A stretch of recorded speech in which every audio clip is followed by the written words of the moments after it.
You are listening to Talking Images, the official podcast of icmforum.com. Welcome back, everyone. I'm Chris, and in this episode, we are talking about Pixar. Our dear Pixar. Toy Story, Monsters, Inc., Finding Nemo, Wall-E, Up.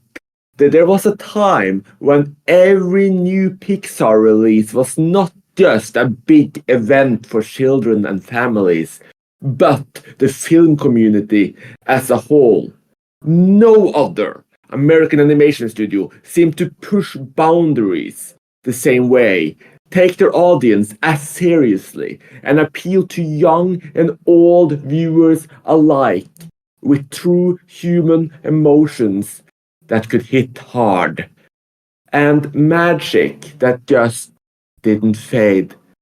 But then, at least as far as I'm concerned, it kind of did.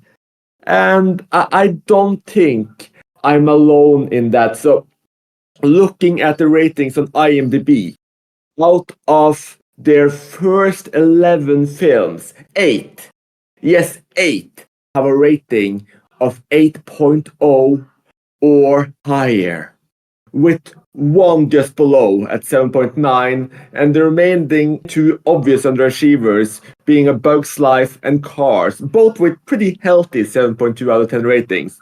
And then something happened over their last 16 films. So every film they have released up until present, they've only reached that height 3 times, with Inside Out, Coco, and Soul. In fact, they made more films that came in below the 7.0 mark. And there's been more changes. Across their first 11 films, there were just 2 sequels, both in the Toy Story franchise. Then they entered a sequel era. Just listen to this statistic. In the zeros, the noughties, if you will, they made 7 films. Not a single one of them was a sequel. Then, as soon as they hit the 2010s, they made 11 films in that decade. And do you want to guess how many of those were sequels? 7. There were just 4 original releases that decade. You can talk about that period as a bit of a sequel era, if you like. Though, luckily, something has changed. Since the 2020s hit, there's not been a single sequel so far, and just one obvious spin-off with Lightyear. That's 6 films, no real sequels. Though that's about to change with their next release, Inside Out 2. So the question here is, are they trying to change course, and has that worked at all? Because if you look at the IMDb ratings, people don't necessarily think so, and I don't really think so either, though it is a nice change to see. So, as you probably gathered, in this episode, I'll argue the title case that Pixar is not what it once was, that their films have indeed become harder to tell apart from their competitors, and that Pixar has, yes, become mediocre, at least compared to what they used to be and what else is out there. But will my panel agree or disagree? And if they agree, how did it all go so wrong? So let's hear it. And I know already that there's one dissenting voice here from our dear returning guest, Brett. So, Brett, do you think that Pixar is still at the height that they once were? And what do you think about the recent output? Hello, Chris. Hello, everybody. I'm not quite sure if Pixar is still at the height they first achieved when they became notable in the early 2000s, but I would still argue that they are probably the gold standard in modern feature animation, with only Studio Ghibli approaching close to their reputation. I think they continue to blow all other studios out of the water, though we are seeing some new innovations coming from, for example, Sony Animation with the Spider-Verse films coming in that are starting to challenge that. I think that the Pixar films know what they're looking for and consistently deliver on that. They find a way, as you mentioned, to connect not just with adults and kids, but also find a message that everybody can rally around with stunning animation that maybe not always is the most innovative, but always looks spectacular, especially if you get the opportunity to see them on a big screen. So I don't see a decline, and I don't see other studios coming close in the near future, especially since Studio Ghibli appears to be winding down their operations with Miyazaki retiring again. Who knows if for real this time? All right, so that's a strong counter then, with Pixar in Brett's mind still being the best animation studio out there. That's going to be something we can dive into a little bit later. But what does the rest of you think? Do you think that Pixar is the gold standard, or have they become, let's be honest, a bit more mediocre? And we can start in alphabetical order with the rest of the panel here, with you, Adam. What's your opinion about Pixar of late? Well, I don't think there's a massive decline. I think they're a bit less interesting than they once were. I think they're not as far ahead of the game as they once were.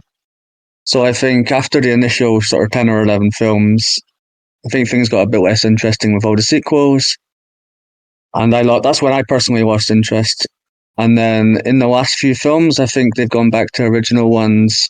Maybe one or two stand out very far ahead of the rest, but I think some of them are still quite average, but with really good animation. And I think some of them have really good ideas, but I don't think the plots are always that great. So I'm kind of on the fence, I guess. I think there's been a decline, but I wouldn't say... I didn't love a lot of the first films anyway, so I think there's been a decline, but I wouldn't say it's massive. I don't know if I'm actually... Right. I'm all over the place there, but I haven't prepared any answer. No, I mean, it's good to have a bit for more nuance take as well. There's someone here who wasn't the big super fan of their early output, so that's a pretty important view to get in there. And next one up would be Marcel. What's your take on the recent Pixar films? Have they become mediocre?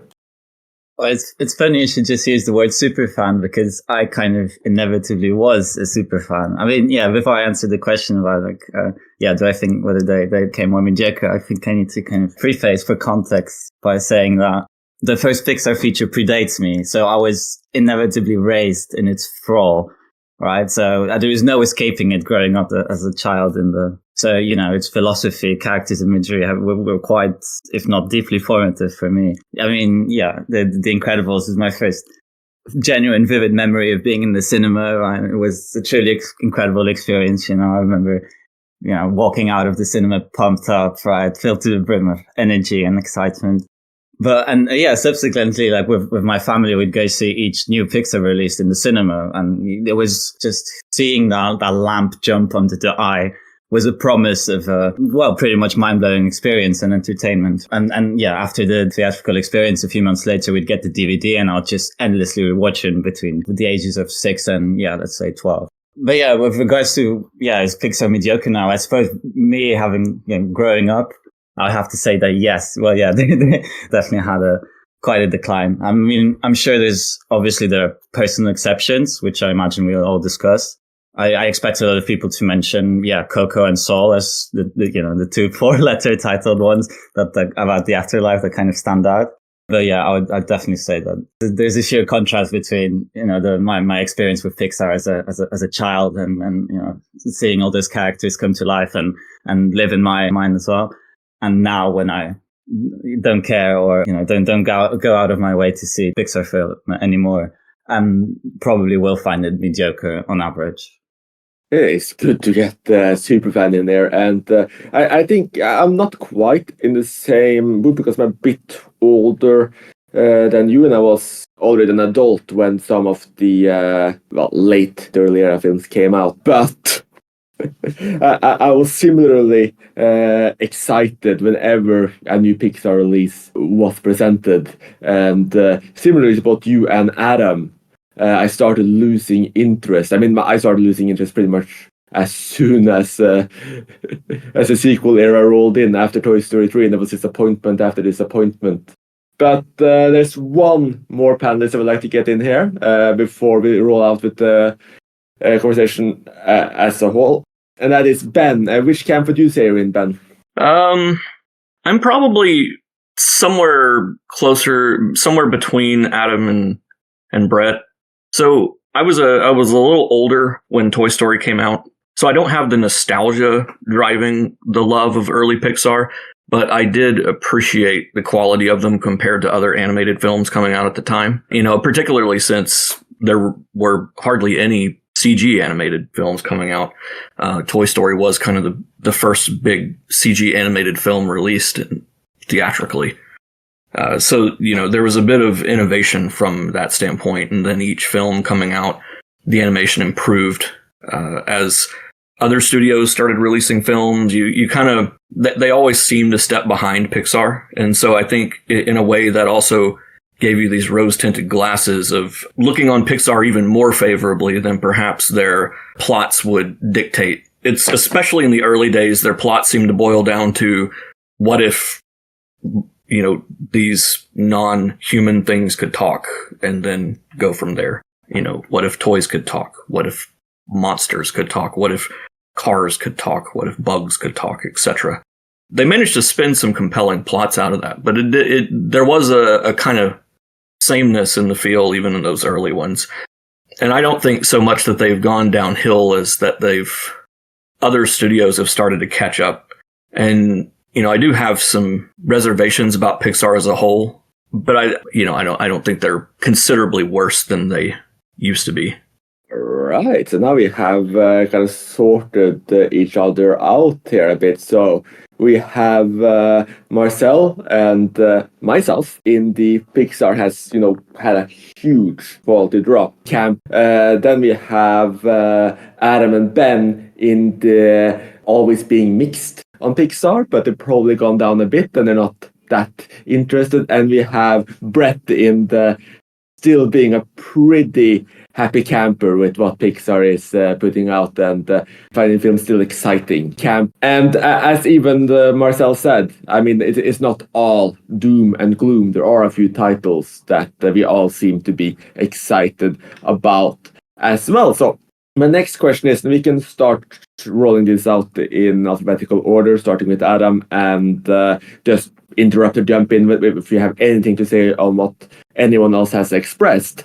But I would be interested to know, like, when you hear that there's a new Pixar release, do you get excited? I wouldn't say I get excited anymore. I think maybe the first 10 or 11 films I would have seen when they came out.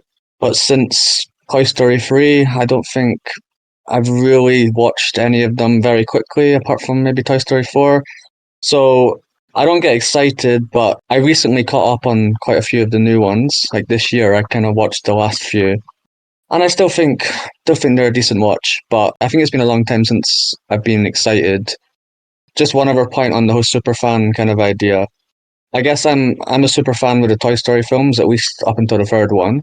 I would have been about 7 when the first Toy Story came out. So I was excited when I was a kid or when I was like early teens when films were coming out, but I'm not sure. I wouldn't be excited now. Like I'm 36. A new Pixar film, yeah, hasn't excited me for quite a long time, but that's partly a reflection on my age rather than quality of the films, I think. As a whole, I haven't been terribly excited about new Pixar films, but I will say Inside Out 2, I'm looking forward to a little bit more than a lot of the newer ones, just because Inside Out, I think, is such a well-written film. For me, I do get excited, but I do like to not know much about the film going into it. I think of the recent releases, Soul and Luca were the two that kind of left me a little bit disappointed. I think because they were so overhyped or overexposed that when I finally got around to seeing them, it was like, oh, I kind of wanted more. Whereas other films where the reception wasn't so positive or I didn't know as much about, such like Turning Red and Elemental, I actually quite enjoyed. The only disappointment really being Lightyear recently. But for the upcoming films, Inside Out 2, same as Ben, I'm definitely anticipating that one. I'm looking forward to seeing what they do with the next chapter of that story. And for the one announced after that, Elio, don't know much about it. I think we've all seen the teaser trailer that they posted maybe a year ago. Looks like an intriguing plot, and I think I don't want to know anything more until the film comes out. After that, I think there's another Toy Story film on the slate, which I'm not as excited for, but I will probably still go see it anyway. Yeah, the last Pixar film I went to see theatrically was the fourth Toy Story. I mean, obviously, since then we've had for obvious reasons we couldn't really go to cinemas anymore, and that's an interesting topic in its own right. How did kind of Pixar cope with the movement to streaming platforms and all that? I've got a strong bond with those franchises since I was a child. I would obviously go see them in the cinema, right? But Soul got rave reviews, and I was very, very excited to see that one. But that was a home viewing, clearly. But Soul is the only one of the last 6 releases that I genuinely wanted to see. Inside Out 2, I suppose, well, that would be a return to the cinema for me as well. But what about you, Chris? To be honest, I haven't really been excited about a Pixar film for a long time. I mean, at this point, I essentially wait until there is the critical evaluation. I think the last one I was fairly hyped for was both Soul and Coco, really, because both of them got rave reviews. Coco lived up to it on first viewing. Soul did not, but I did rewatch it just yesterday, and then it really won me over. So I do think that those 2 films have been not quite the magic of the early films, but really close. And I think it's a sign that Pixar is not all mediocre, but then they also kind of remind you that they're standing so tall above everything else, or at least that's my view on it. Brett and some of the others might disagree there, but it's a bit like the exception that proves the rule. When you get something that can connect with you like that, and then you get Lightyear, or you get Luca, or you get the latest one, Elemental, and they just feel, I mean, they're perfectly good, but I can't see how they're different or better than, say, DreamWorks in general. And then it just reminds you that something has definitely changed. On that note, I think it's interesting the comparison to the other studios, especially when it comes to sequels, that everyone seems to take a dump on the Pixar sequels as having inferior quality. When compared to other animation studios like DreamWorks or Blue Sky, who churn out sequels so rapidly within 2 to 3 years, and so often with almost every single original film that they make spawning 2 to 3 or 4 sequels. If you think of Shrek, How to Train Your Dragon, Ice Age, Madagascar, Despicable Me, all those massive hits spawning massive sequels. Whereas with Pixar, they don't do as many sequels. Obviously, Toy Story's had 3 sequels and Cars has had 2. But aside from those exceptions, all the other sequels I've only had 1, and they don't come out immediately right after the initial success of the first film. There's no capitalization like, oh, we need to make another one because this one was so great. There's been an average of 10 years between the original release and the subsequent sequel. And even between Toy Story 2 and 3 and 3 and 4, it was almost 10 years between those. And I think that, to me, speaks to the people at Pixar wanting to do sequels, not just because they want to capitalize on a trend or to make more money. They want to get the story right, and they want to make sure that the sequel makes sense. And granted, it does take quite some time to develop an animated film, 3 to 4 years on average, I think. But I think that the sequels that they have put out, even if they've been hit and miss, have all been original stories and not just a retread of the initial film. Well, maybe with the exception of Cars.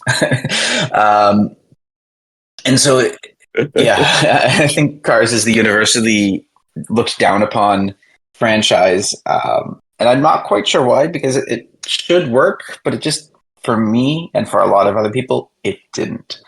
Cars really felt like the first Pixar film that was aimed squarely at kids. that's also where you could feel the Disney marketing machine getting a hold of it. And, Cars 2 to me is still the worst Pixar film. I know Chris is going to get into that question later, but... No, it's right. It's the second worst for me, so it's not a big stretch. I feel like Cars was the first one not marketed at kids, but marketed at boys. The other ones I felt were kind of gender neutral or... Yeah, but like that was the one that was very clear in the marketing, not so much the story, but the marketing was very much... I think Disney had a lot of princesses, and so there's a lot of getting the girls into movies, but there wasn't a lot for boys. And I feel like Cars was a conscious decision to we need to make a film that boys will like, and we can market to boys. Like, I still see Cars backpacks everywhere on kids, but you don't see that marketing or merchandising for a lot of the other franchises in Pixar. Yeah, that's a good point. I think that Cars is also the first proper film where it's just all about the toys, really. Like you said, it's all about the branding. You're not going to get that many soft toys from Up or from Soul. I think, actually, there's lots of Toy Story things too, but the Cars was definitely the big push. Yeah, I don't remember seeing any dead wife action figures from Up. Oh. What, too soon? Too dark, even for Pixar. Another point, I think, I can't remember if it was Marcel or Ben was making, but I do feel that the Pixar films have targeted a bit more adults, especially at the beginning. They threw in a lot of jokes or references that only adults would get. And I don't know whether that was their style, or if that was a way to make sure that the film wasn't just for kids, but also adults were enjoying it as well. And I think you've seen a lot of other animation studios take on that trend, throwing in a lot of not adult content, but maybe mature themed jokes and stuff to keep the adults entertained. Whereas I think with Pixar, that's always been there, but it's never been taking away from the entertainment for kids.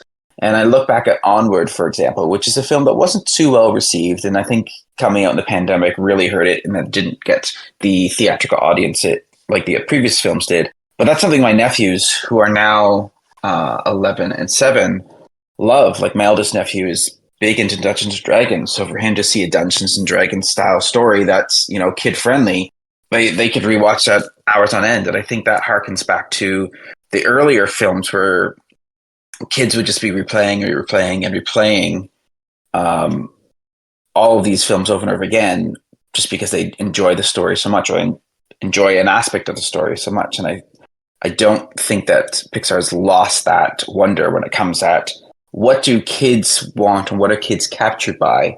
And maybe some of them, I think Soul's a bit more adult oriented. Elemental, I think, not quite there. But for the most part, I think they've stayed true to not just making great films for adults and kids, but making great films for kids that adults can also really appreciate and enjoy and connect with. Yeah, and I think there's a fine line between what Pixar did and what a lot of the other studios did, where you have, Chris mentioned DreamWorks and Illumination and all these guys. One thing that Pixar has always done better than a lot of these other studios is in avoiding dated references, pop culture references, putting, pop songs in their movies. And Marcel in the chat mentioned Shrek being kind of a major offender of that kind of thing. And it's very true. Shrek is horribly dated at this point. If a kid today were to go back and watch Shrek, they wouldn't understand half of the jokes in it because it's referencing things like The Matrix. And at the time, adults loved it because they were talking about things that they watched. But, Pixar, while they would put adult jokes in, they weren't pop culture related jokes. They were just more sophisticated humor, I guess you would say. And I think that's also helped Pixar with the rewatchability of them and revisiting them and becoming kind of these family classics. But I'd say Shrek has a lot more kind of sexual innuendo jokes in it. But I mean, The Incredibles would come close as an example of Pixar, where you have a lot of, marriage dynamics and, concerns and anxieties about cheating and all that, which the children wouldn't necessarily understand. But Shrek has explicit jokes like, he's Lord Farquaad is compensating for something, and so forth, right? And I don't think any Pixar film really came close to, depicting adult jokes or jokes that only adults would get. But yeah, the adult jokes. I mean, Elemental is an interesting recent example, which is less kids. I don't know why children would be very excited about something like Elemental. But I mean, maybe there will be. It's not enough of a reason for people in their 20s and 30s to go out of their way to see a new Pixar film in the cinema. However, I would say an excitement for us. I mean, for me, I hope in the future this excitement will come back when I potentially have children of my own. And I could perhaps, hopefully the quality of the studio and the output of the studio will still be the same. I hope to, create formative experiences for my children or. Yeah, it's interesting you bring up the family dynamic. I have 2 kids, and, that's part of the reason I've been rewatching a lot of these Pixar movies. And by the way, my kids loved Elemental. I know the story doesn't, that West Side Story storyline doesn't seem like something that would appeal to kids, but there's so much else going on in the background, and the world itself is very colorful and dynamic that I think it entertains kids regardless of the storyline. I agree, and I also just watched Elemental this week, and I think that's another one where the marketing is interesting because it was definitely marketed as, star-crossed lovers, fire meets water. But when I actually watched the movie, and I think one of the top comments on ICM actually alludes to this, it's much more about the immigrant story.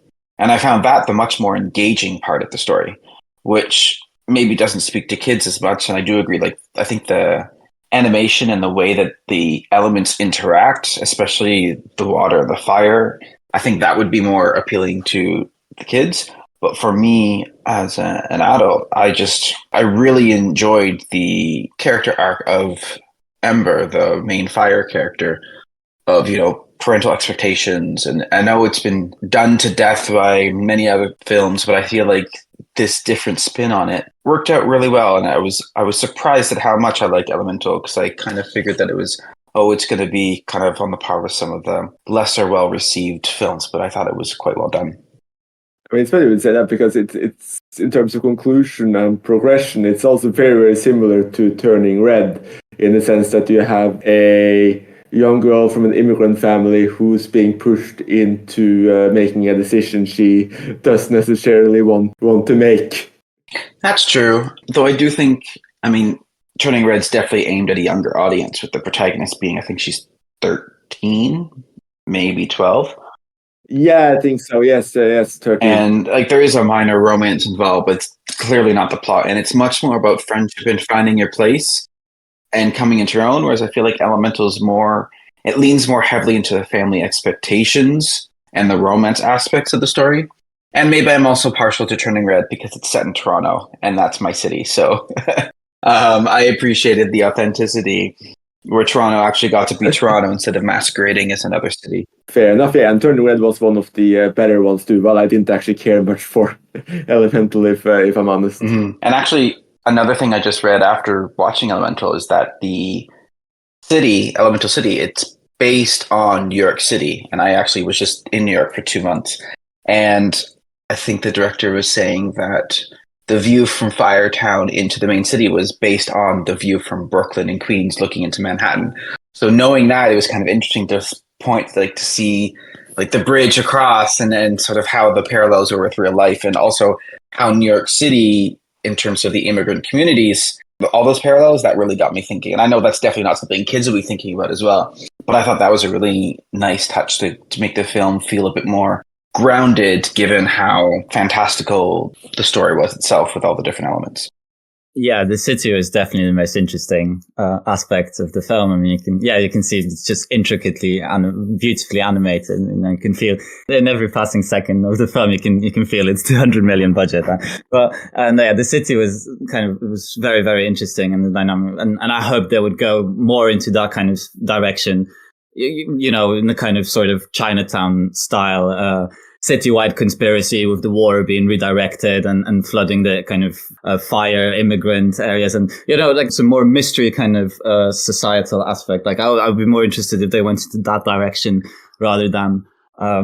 Do you see any parallels then with Zootopia? Because I feel like that's a similar themed film when it comes to like the city as a whole and the different cultures interacting within a city and like possible conspiracy or cover-up problem. I mean, Zootopia was a straight up Chinatown pastiche. It was an animated neo-noir. That was the front and center plot. Right. With Breaking Bad references left, right, and center. But I was thinking more in terms of the setting, not so much the plot, but like the setting that Marcel was talking about, where you have this metropolitan city, where you have these different seemingly incompatible populations forced to interact with each other and come together to solve a mystery or solve a problem, and the parallels between them.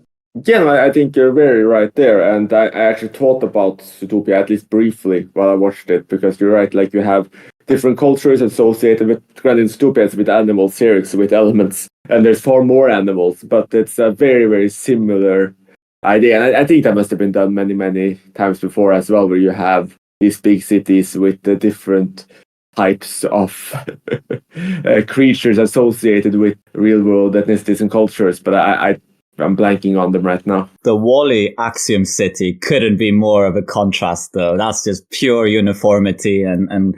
I mean, I think when we were talking about like what Pixar is now closer to the level of quality of other studios, and I think that when we bring up, for instance, Zootopia, I mean, I do think that Zootopia is a film that works much better than Elemental, for instance, if you're putting them side by side, and probably I'd place Zootopia above most of Pixar's output in the last 10-15 years. And obviously Zootopia was a Disney film, and it's interesting that Disney obviously bought Pixar in 2006, and they started getting a lot of say. They let them run, like they were already in production of Wall-E, etc.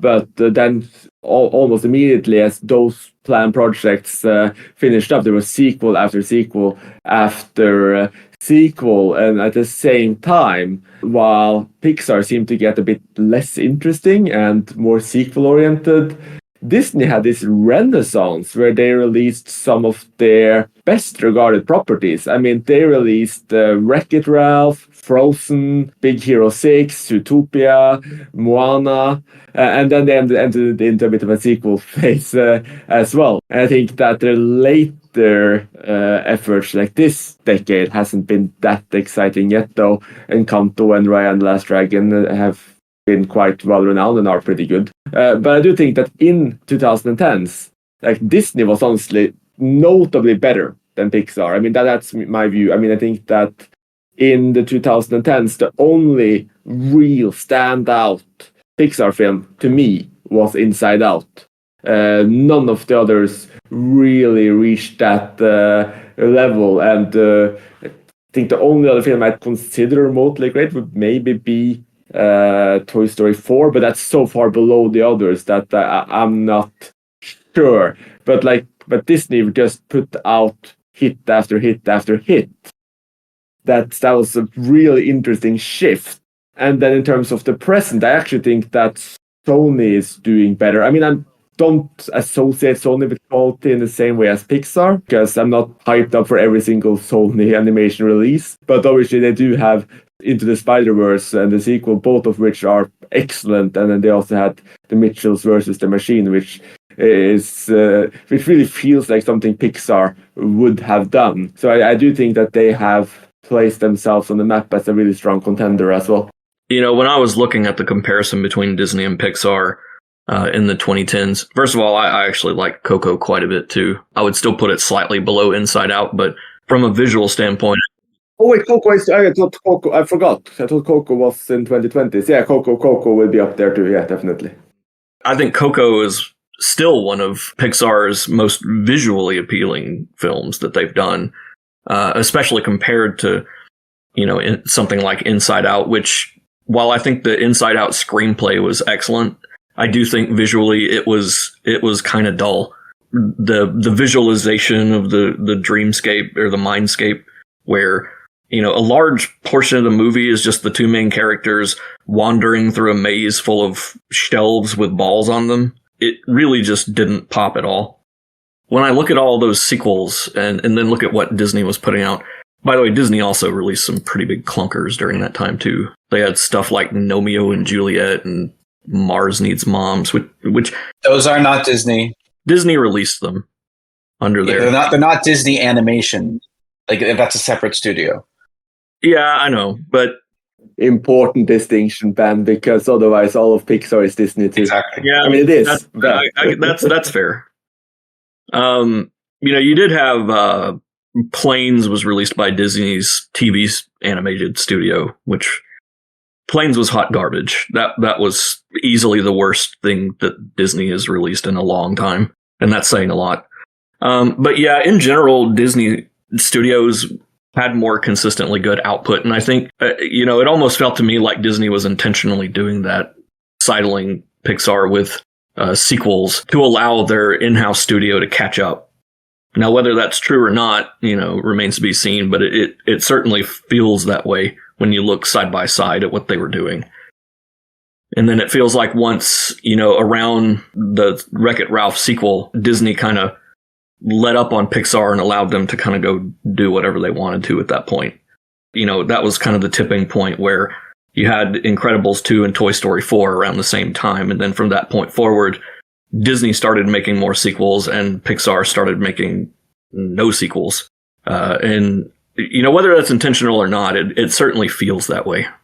I'd say one of the more kind of defining moments, defining shifts in the entire Pixar chronology. Not the theory that all Pixar films are connected and situated in the same universe, but no, I'd say the conclusion of Toy Story 3, right? Obviously, like we were kind of flagging the sequels, but Toy Story trilogy, right? If some people say that, Toy Story 4 is, unnecessary. I did enjoy it, but yeah, the Toy Story 3 trilogy is considered as one of the greatest trilogies, right? And the ending of Toy Story 3 is a so-called perfect ending in some ways, right? After that perfect ending, they just kind of figured, well, we can't really top it anymore. They started releasing a bunch of mediocrity to get some cash to fund some more ambitious and potentially, stronger projects. I mean, what would Cars 2, right? Most people here, would consider Cars 2 or indeed The Good Dinosaur as the worst Pixar film. People thought Brave was pretty mediocre either. Monsters University wasn't that well received. Those first ambitious projects that came 5 years after Toy Story 3 was released, Inside Out, followed by, The Good Dinosaur, which was just a mess of a production and a mess of a film, followed by some more sequels. For their 2010 output, I still think Pixar beats Disney.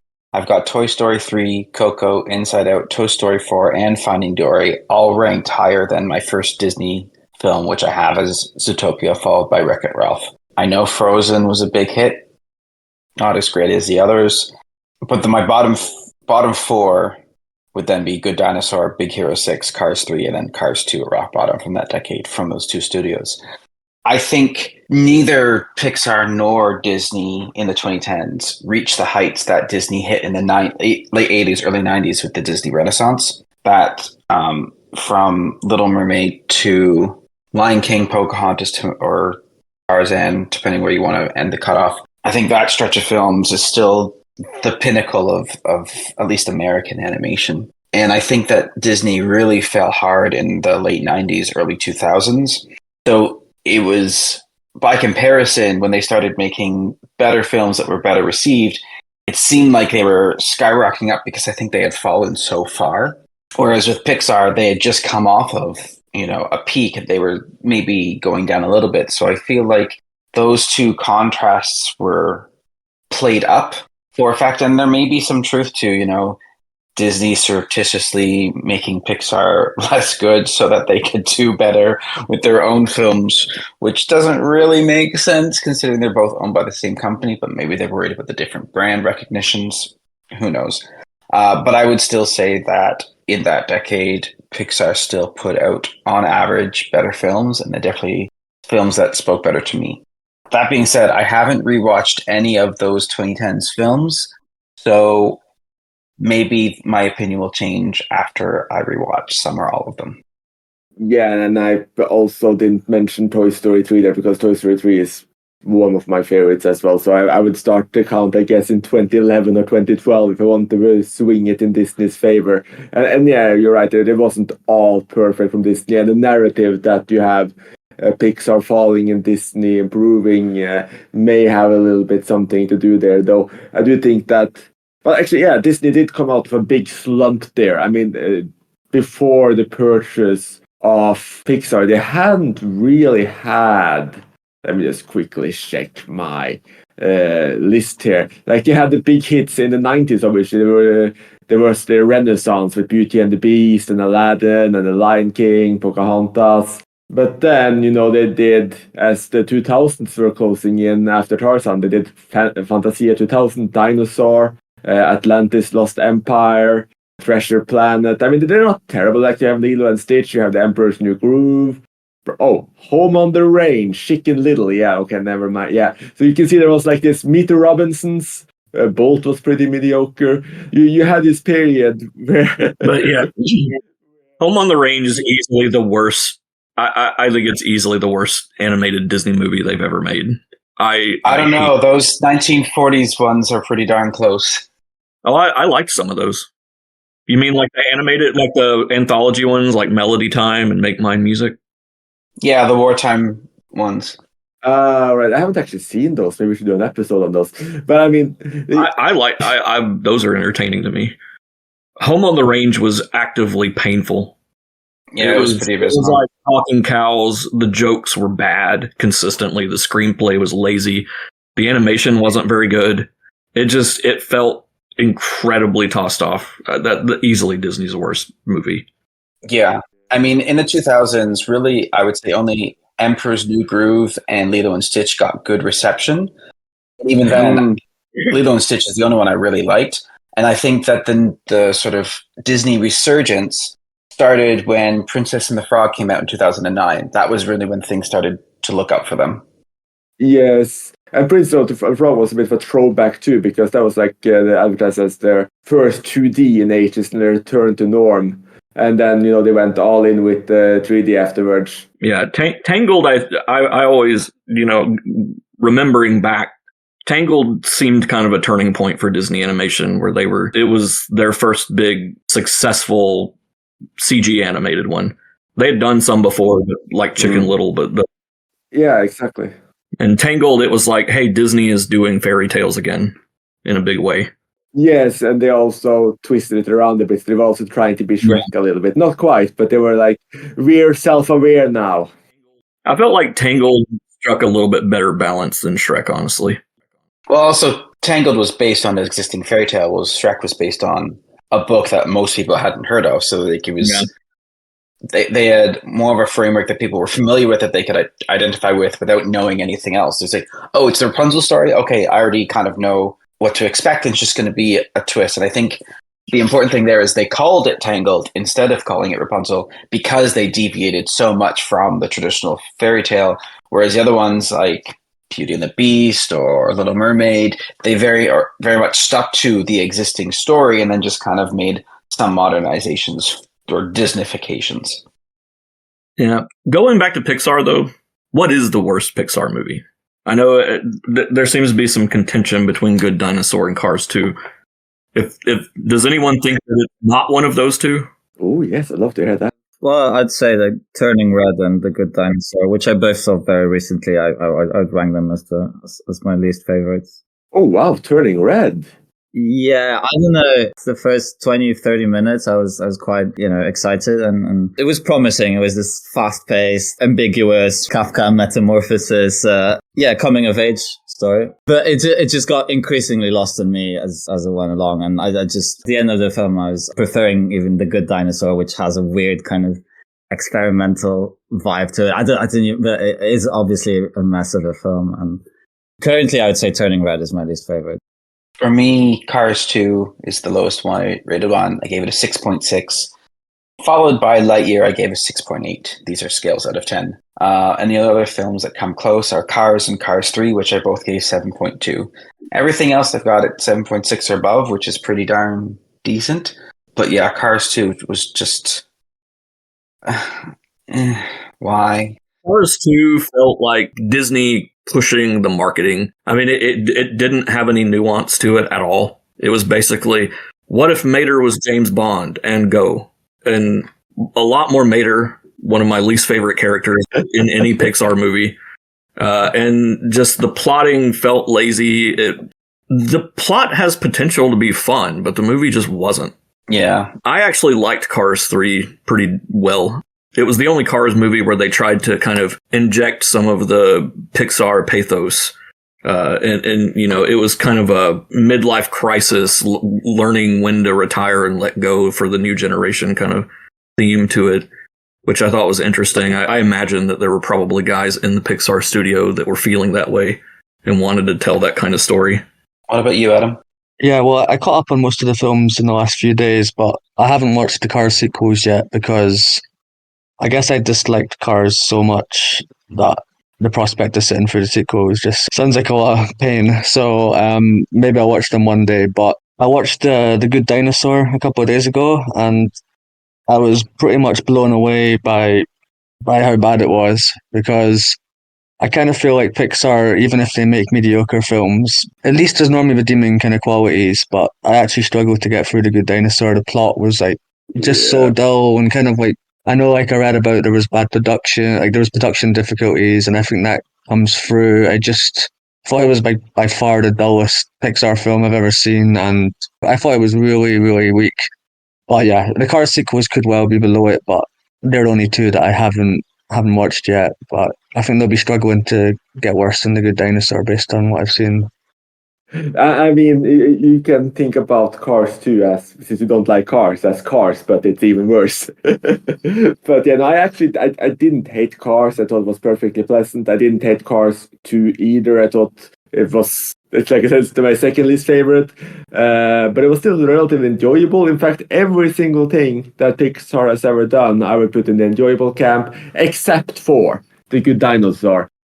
I think that this is just the oddest film that they ever made, because essentially in every other Pixar films you have all of these memorable characters, you have important plotting or themes, you have some kind of balance. Everything felt off there. Even the animation didn't feel as special, and just like Cars, it felt like a children's film rather than like something that was aimed at all audiences. So it was just like they were just rendering themselves non-distinct. There was none of the Pixar magic. Imagine, like, it's not even a comparison, but think of something like Ice Age, for instance. There you have vibrant characters, there's lots of fun, lots of engagement, you manage to get something for young and old, etc. Like, The Good Dinosaur couldn't even do that. Like, The Good Dinosaur isn't even Ice Age 3. It's not even one of the early sequels of The Land Before Time. It's just bland in every possible way. It felt lifeless. And it felt like it was something like, if it hadn't been the Pixar logo on it, essentially, I wouldn't have seen it. I was just so surprised and disappointed watching that. I mean, most of it I've forgotten at this point. I'm mainly just left with the feeling of thinking, what the hell is this? Yeah, I was actually forced to rewatch it by my kids a couple of years ago, and it does not improve on a rewatch. I remember seeing it when it first came out, and the only notable thing about it was how good the background animations were. They were probably the highest quality of any animated film out at that point, like the water animation and things like that. But that in and of itself was even a negative for the film, because the way that the main characters were animated were very goofy and childlike. And so there was this bizarre cognitive dissonance that just kept bugging my brain, where it was, why do you have these ridiculously silly looking characters in this hyper realistic environment? And I don't know, it's kind of like those old Australian Dot and the Kangaroo movies where they have animated characters on live action backgrounds, and it felt really weird and uncomfortable. Maybe and that may be some of the more experimental tone that Marcel was referring to earlier. Yeah, there's just something that just went terribly wrong with The Good Dinosaur. I mean, Yeah, I mean, they basically fired the first writer, scrapped the script, they changed the director in during production and the producer. Like it was really obvious they had a lot of trouble with that movie. They basically, the original writer couldn't figure out where they wanted the story to go. They had an original concept of, what if we had this dinosaur family in kind of a more modern setting, and that germ of an idea they just never really could get past. And I think it's really obvious with that one.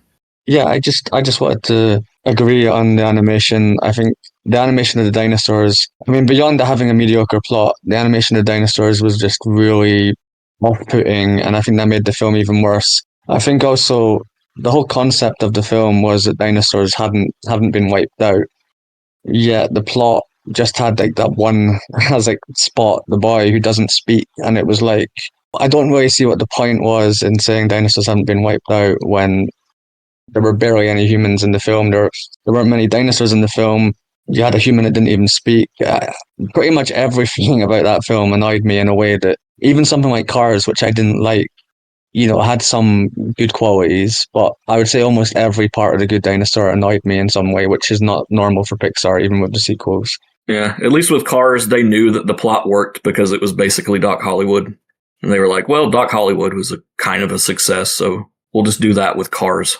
Cars has got George Carlin and Paul Newman as voice actors, so there's and for me, Cars was actually, I mean, I saw that at the cinema at the time when I was, 8 or so.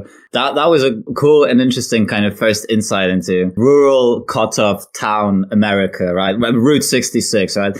Enjoyed Cars modestly at the time, and I have seen it a bunch of times. But, I mean, it didn't have the same impression as all the other Pixars did.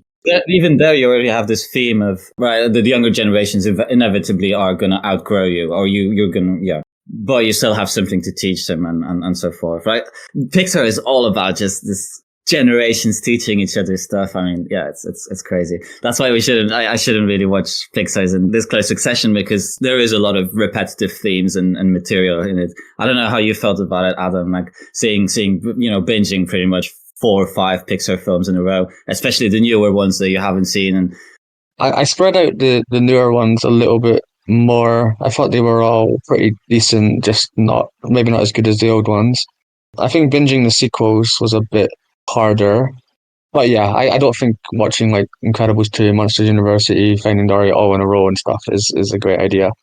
But I did spread out the 2020s ones a little bit more, and I think I had a better impression of them.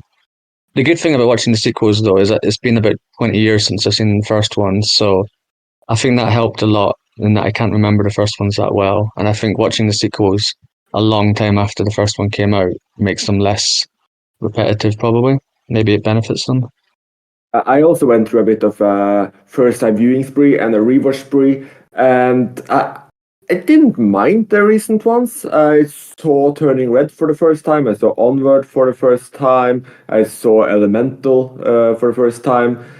Onward was pretty good, but I didn't feel like it had the magic that the older ones had. And I saw Lightyear as well, which is one of the weaker ones. And the weirdest thing about Lightyear is that it starts with these tags, which is like in 1995, a kid named Andy watched a movie that became his favorite film of all time. This is that movie. And then they do nothing to pretend like they're in 1995, and it's just a callback to Toy Story. So they could have cut that completely. I do think that the recent era is mostly not that interesting.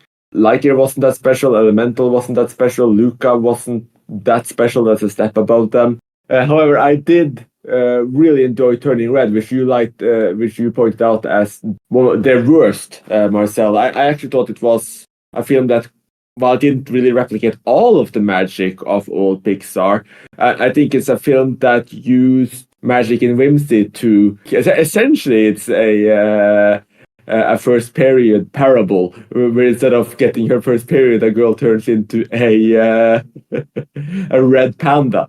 That part's cute, and you also have the fact it's a throwback to the 90s. and you have the same familiar relationships going on. It's not one of the very best, but I really thought it was one of the films that stood out the most from the late era, though 2 years earlier they did Soul, and Soul really is one of the best. I think it will be interesting to look at, if we think that Pixar is weaker now, what is that magic that they lost? And I think Soul is a very good example of a film that manages to, in one way or another, retain that magic. For starters, I mean, our lead is a middle-aged teacher, a jazz musician. This is not who we expect to see in an animated film aimed at kids. And that's something we saw partially in the early era with films like Up as well, where we have unlikely protagonists that can draw us into the story. It's a film about life, about finding the little things. It's a film with a lot of more existential issues. And it's one of those films that, you know, through its messaging, storytelling, magic, really manages to just essentially bring the very, very simple point that life is beautiful, self-realization of who you are does not depend on your individual success. It has all of these little strains lined up, and I just think it did it beautifully and poetically, with, of course, theoretically talking animals, a lot of funny animated side characters, generally vibrant character gallery, and the world building in the afterlife. And that's something like we saw in so many of their best films. And I'm sure we'll talk about Inside Out at some point as well, as one of the big standouts of the sequel era, which also did that world building and in their inner life and so on. And that's something I think we saw in pretty much every single early film. You had these themes, like if you look at Toy Story, it's, you know, the theme of envy and fear of replacement. I mean, A Bug's Life is one of the weakest, but even that had, you know, this kind of getting together and standing up against the bully mentality, which is pretty basic, but still. You had Finding Nemo about family relationships. You had Wall-E, probably the most poignant of all, if we don't count perhaps the opening 10 minutes of Up. Like, I struggle a little bit to put it into words exactly what it is here, but I think it's just this balance of something that's genuinely poignant and emotional that hits all ages. Like, Wall-E is literally about the destruction of the human planet. You have a cute robot there, but we're seeing like what humanity can become. Then you have Up about, you know, this older, almost like late 70-year-old man who's, you know, you see his entire love story with his wife, and you can see that there might be some life after his significant other has passed as well. You have these different stories that hit hard emotionally and manage to still captivate you with charm and magic. And that's the kind of thing that most other animated studios still don't do, honestly, and it's just wonderful when they do that. Something probably all Pixar films share as well, that kind of at its basis, each Pixar film has a union of opposites, right? A kind of dichotomy or an embodied paradox. To go back to the first one, Sentient Toys, or the latest ones, the union of fire and water, right? Like, how can you make that relationship work? And it's something that kind of propagates across all of their films. In Up, right, you have this super adventurous elderly man, right? Ratatouille, a rat that cooks food in a top French restaurant, and so forth and so forth, right? You can find these aspects in each one of their films. I preferred the Ratatouille sequel, Everything Everywhere All at Once. Rakakuni! I was just about to do that one. So, who would you guys say is your kind of favorite creative voice or director in the Pixar family? I know there's obviously been a lot of changes and shuffles. Obviously, directors that moved on to different studios or did different projects. But of the directors, they have always been very collaborative, right? I mean, for me, the obvious answer is Brad Bird, right? I mean, The Incredibles is by far my favorite of the Pixar films. You know, a straight 10 out of 10. I must have seen it probably 10, a dozen of times. Yeah, I mean, the Toy Story films are obviously quite special in them as well. And I don't know who was the progenitor of that. Was he called John Lasseter? Yeah, something like that. Of course, John Lasseter also gave us Cars, so... And that was his project. He heavily pushed for Cars. Brad Bird is an obvious one. Peter Docter is another of their more consistent. He Up, Inside Out, and Soul. And Monster Inc. Andrew Stanton is an interesting one. He's only done, I think, WALL-E and Finding Dory, but He did Finding Nemo as well. Okay, yeah. So if his name is on something, it at least catches my attention. For me, it's Andrew Stanton with the Finding Nemo, WALL-E, Finding Dory, and then Pete Docter, I think, with the three you mentioned plus Monsters Inc. is a decent fourth. And Brad Bird has not missed for me yet with his Pixar work, even his first animated film, Iron Giant, which is not Pixar, but also great. The other one I'm looking out for would be Lee Unkrich, because he's only done two so far, but it was Toy Story 3 and Coco. And it's hard to top those two. I don't know if he's going to be doing any other ones. But it looks those like are kind of like... He co-directed Finding Nemo also. And yeah, I tend to ignore co-directors in animated films just because it's a whole different class of... And it's who knows, like, just because a director doesn't necessarily mean that they were really influential in the story or the production. But in terms of the new generation of directors, those who weren't the OGs, who started out when the company started and have sort of worked their way through the company, starting with their short films and then moving on, I'm excited to see more from Domi Shi, who did the short film Bao first and then Turning Red. And Peter Sohn now has made two films, Good Dinosaur and Elemental, which weren't too well received. But he's also the one who did, I think it was For the Birds, was his short film, if I'm not mistaken. Let me just double check. No, Partly Cloudy, sorry. He did Partly Cloudy, which you can clearly... Oh, yeah. Like the cloud design in Elemental is very much the same as the cloud design in Partly Cloudy. So these directors who started out in the short films, and even Luca with Enrico Casarosa, his first short film was Luna, which was also quite good. So I'm wanting to see what these directors will do now that they've graduated to feature films, what their sophomore feature will look like. Talking about Pixar's short films, I do think there are short films that I think are, high points in Pixar's filmography. That, what was the name of it? I think it was Jerry's Game, where the old man was playing chess with himself. Their short films have a fun tone to them and don't overstay their welcome. And I think, I've consistently enjoyed those. And I do think it's a little sad that they've kind of started to suppress them more by... They created these Spark shorts on Disney Plus, and they kind of get buried. I think a lot of people haven't even seen a lot of Pixar's newer short films. Yeah, I was going to mention the shorts as well. I don't even know if they still make them like they used to, just like what you were mentioning, because I think alongside the quality of the feature films, I think that them having having so many shorts come out that were good quality, I think that made them stand out a little bit more.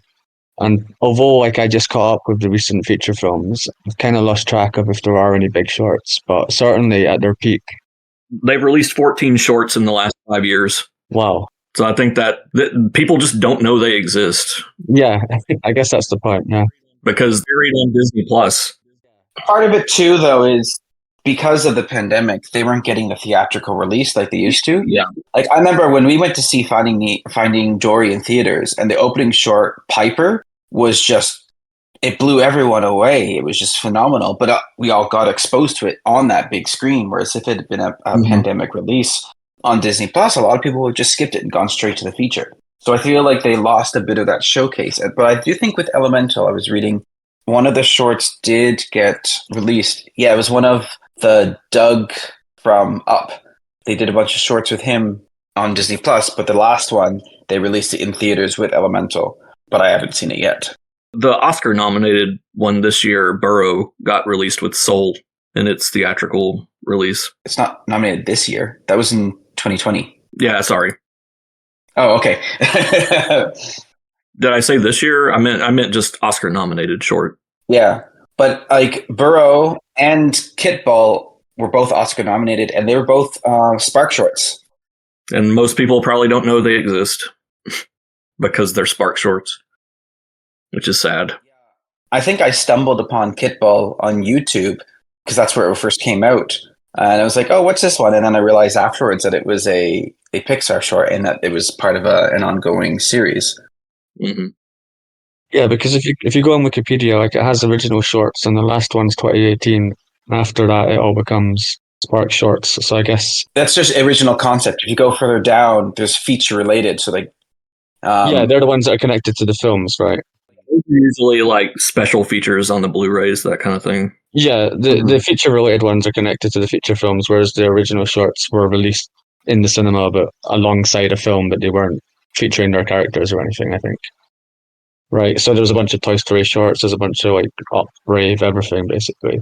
There's a distinction. The feature related ones, yeah, they feature yeah, characters from the films, whereas the original ones are completely new. And I think the Spark shorts are like the original ones because they're not connected to the films, but I think that's how it works.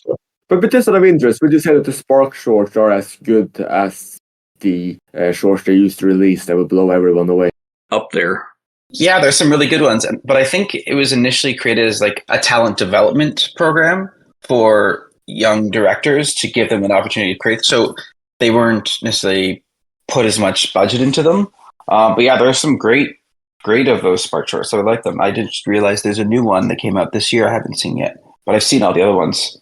Oh yeah, I haven't seen the new one either. Self. The thing I like about the Spark shorts is they get a little more experimental. I think because they're a lower budget, lower stakes, so they're not as much oversight. So they kind of just let them do whatever they want. I was just going to check, Chris. Chris, what do you think of the shorts? Because you're normally a bit of an anti-short person. I haven't followed the recent shorts at all, but the traditional shorts that they used to put out next to their films are absolutely fantastic.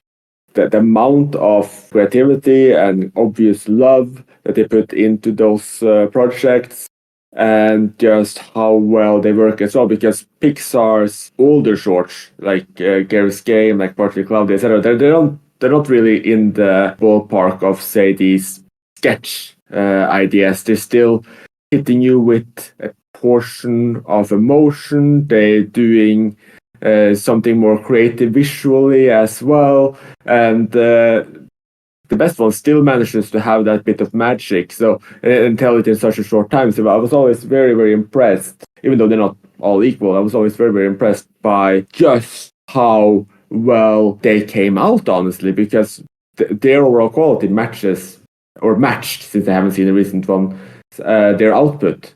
Well, I'm not overly excited by shorts generally. Pixar shorts were at least a big exception. And I guess that means I should check out the new ones. It's just a pity that it looks like they largely just stream them now instead, which is why I think they'd get less attention because they were certainly always high quality. It looks like Burrow is the only one in the last 6 years that's been at the cinema as well. Wow, that's a shame. I just looked it up. Presto, for instance, is probably in my top 10 shorts of all time. That was released during the height of their era, though, back in 2008. But yes, that's definitely a shame. But if they're the same quality, I'll do my best to seek them out. And I mean, it's nice that they're still doing them. It's just too bad that they're not getting the exposure they probably deserve. Yeah, I think actually this is making me want to go and just binge all the Spark shorts. I guess our next episode will be a short episode on the Pixar shorts. Oh yeah, we could definitely do that. That's a nice follow-up. Yeah, let's do that, actually. I mean, we didn't speak exactly. I mean, we didn't speak about their films as much as I hoped we would in this episode. I was thinking we would really dive into Toy Story and Wall-E, etc. But I think while our opinions on the movies and their late period probably won't change, it seems like we're all at least we're nearing the end of the episode, and we're all ending on a very positive note of excitement. So that's really awesome. Were there other questions you wanted to get to, Chris? I'm just looking at the list. Well, we kind of waded through a lot of them, and I didn't answer some. Like, I think in terms of best directors, it would be Pete Docter. For me, I think he's made 4 films now. Every single one of those 4 films for Pixar were great. I mean, I did ask what magic you think the older films had that the newer films have lost, but that was about 20 minutes ago, so I'm not sure if you want to go back to that. I guess we can talk about just what you think of like this last era of 5-6 films, like if you think they're trying to course correct, and if you think that with this new focus on original content, we're gonna get a bit more of the old Pixar back, and just like what do you think about Pixar's future, coming into the tail end of the 2020s here and their upcoming projects. So what do you think about the last era? Are they better than the sequel era? And are you hopeful for what Pixar is going to bring us in the years to come? I'm cautiously optimistic. Like I said, I'm interested in Inside Out too. What I would love for Pixar to do is take a few more risks in the animation front from a visual stylization standpoint. Especially now that we have things like Spider-Verse and Mitchell and the Machines. The in-house style of Pixar is getting a little long in the tooth, and I really think if they can blend their screenwriting skills with a truly original or dynamic visual style, they could easily recapture what they once were. But it's just a matter of whether they want to take those risks or not. Yeah, I think cautiously optimistic is a good answer. I think the 2020s, to me at least, is much more interesting than when they were making so many sequels. I'm actually quite interested in Inside Out too, because I think Inside Out is probably the best film. After the first 10, I'd say Inside Out is the best one. I kind of wish they'd give up on Toy Story sequels as well. I don't know if there's actually one officially announced, but There is Toy Story 5. they've kind of done that now, and I'm no longer excited about a new Toy Story film. So I'd rather they focused a bit more on original films. I think what was just said as well about trying something a bit different with animation. So I think you kind of know what you're getting from Pixar in general, and what you're getting is decent quality. But I do think trying totally different ideas and animation, taking some risks, I do think would make it a bit more interesting. But I'm a lot more optimistic and interested now that they're making more original films. But even like making Lightyear just seemed unnecessary. I think just to be clear though, like Toy Story, the Toy Story trilogy is like they're by far my favorite films of Pixar. The first Toy Story and the second one are the only ones I really have nostalgia with, apart from A Bug's Life, which obviously isn't as good. So I kind of wish they'd leave that behind and just focus on original projects in general, because I think they still got potential to make some great films. But continually diving back into the Toy Story franchise or spin-offs, makes me less interested. So I hope there's more original projects, which I think is kind of the path they've been heading down. So I'm a bit more optimistic than I would have been. I do wonder whether, say, if I was born within the last 2 years, whether, obviously, I wouldn't be able to go to the cinema to see them, and I'd probably have to enjoy them on the streaming services. But are these recent 6 films, right? Are they really kind of films that are so rewatchable and formative? I don't know. I am definitely optimistic about the next 2 upcoming projects. I'll be looking forward to see them. So I take umbrage at Adam saying that Bug's Life is obviously less than the first 2 Toy Story films, because I actually like it better.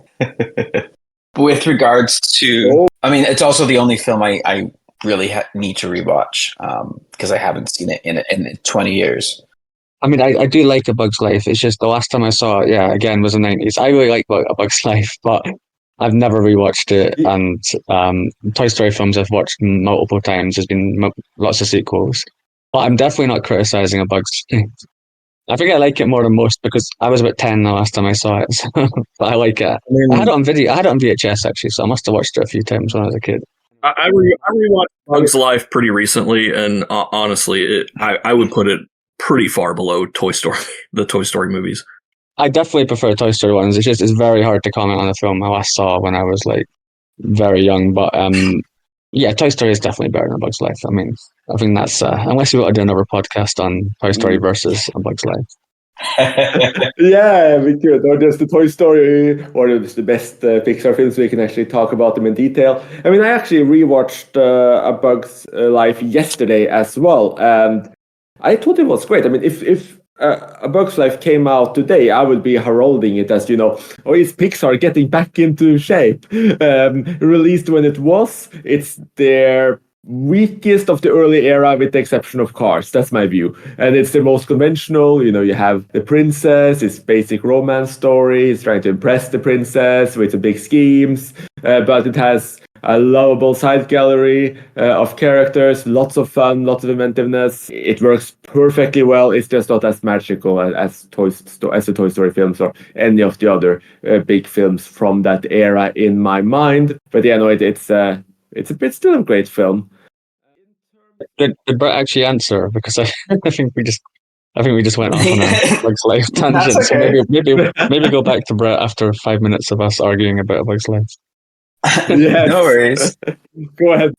So for me, for the last recent films from Pixar, I'm just going to ignore Lightyear because I prefer that didn't happen. But starting with, say, Onward, or looking at Onward, Soul, Luca, Turning Red, Elemental, I'm quite happy with their output. Maybe it's not quite the heights that they had reached in their early days, but I still think they're all great films. And in terms of the rewatchability, I definitely feel that I see that already with Onward with my nephews. And I know that's got the rewatchability factor for kids. And I think Luca does as well. Turning Red might for some scenes. There's some really, I think, fun scenes with the red panda that kids will want to revisit over and over again. Soul and Elemental being a bit more adult-ish, maybe less so, but I still think that they will hold up over time. I am excited for Inside Out 2.